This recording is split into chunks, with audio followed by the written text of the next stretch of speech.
যেই দলের হন, যত মানুষ এখানে এসেছেন সকলের বিবেকের কাছে দাবি করি, সকলের বিবেকের কাছে আপিল করি। টেলিভিশনে একটা অনুষ্ঠান দেখায় না, জাতির বিবেকের কাছে প্রশ্ন।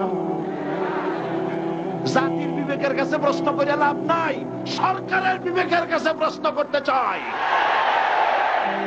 এই রিসেন্টিনা বন্ধ করো, সিনেমার নোংরামি বন্ধ করো, নইলে তোমাকে ক্ষমতা থেকে দড়ি বেঁধে টেনে বঙ্গোপসাগরে নিক্ষেপ করা হবে। গোটা জাতির চরিত্র নষ্ট করা হচ্ছে।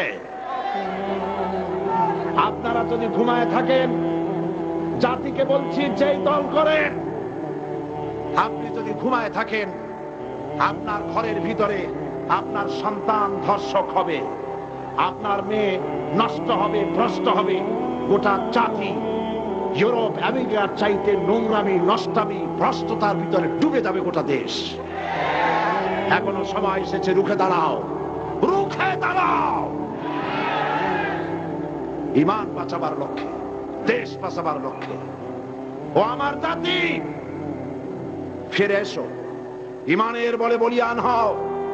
ইন্না কায়দা শায়তানি কানা দাঈফা, শয়তানের চক্রান্ত আসলেই দুর্বল। বাড়িওয়ালার শক্তি বেশি না চোরের শক্তি বেশি? আপনারা বাড়িওয়ালা।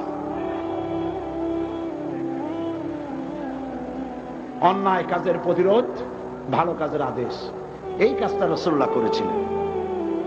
আপনারা দেখেন, আমাদের দেশে মসজিদেও লোক ভরা, সিনেমা হলে কি মানুষের খুব দুঃখ নাকি? বরং সামনে লেখা থাকে হাউসফুল,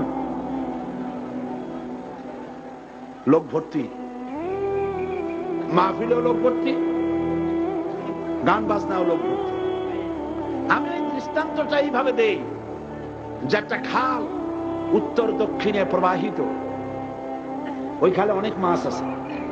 মাছ ধরার জন্য এলাকাবাসীরা খালের মধ্যে নেমে গেল। তারপরে উত্তর দিকের পানি বালতি ভরিয়া দক্ষিণ দিকে ফালাইতে লাগলো বহু মানুষ। এইভাবে পানি ফালাইতে ফালাইতে সন্ধ্যা হয়ে গেছে।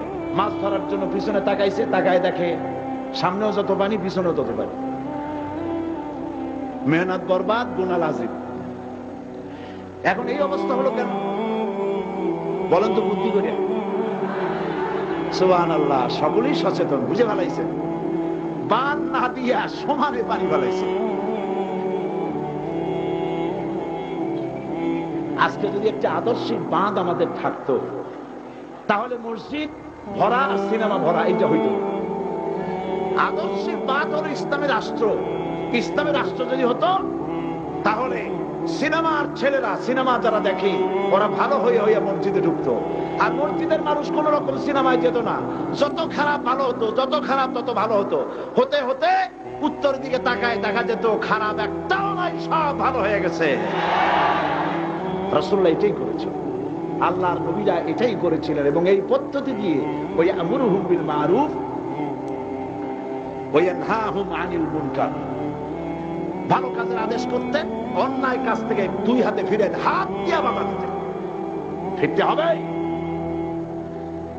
আজকে এই কাজটি করার পর রাসূল করিম সাল্লাল্লাহু আলাইহি ওয়াসাল্লাম তার যুগে 10 বছর এটার উপরে শাসন করলেন। আল্লাহ পাক বলেছেন, এই কাজটা করলেই তোমরা মুক্তি পাবে, কল্যাণ পাবে। এই কি কাজ? ভালো কাজের আদেশ, অন্যায় কাজের নিষেধ। এই কাজটা করলেই তোমরা কি পাবে? কল্যাণ পাবে। তোমাদের রাষ্ট্র কল্যাণ রাষ্ট্রে পরিণত হয়ে যাবে। ওয়াদাকা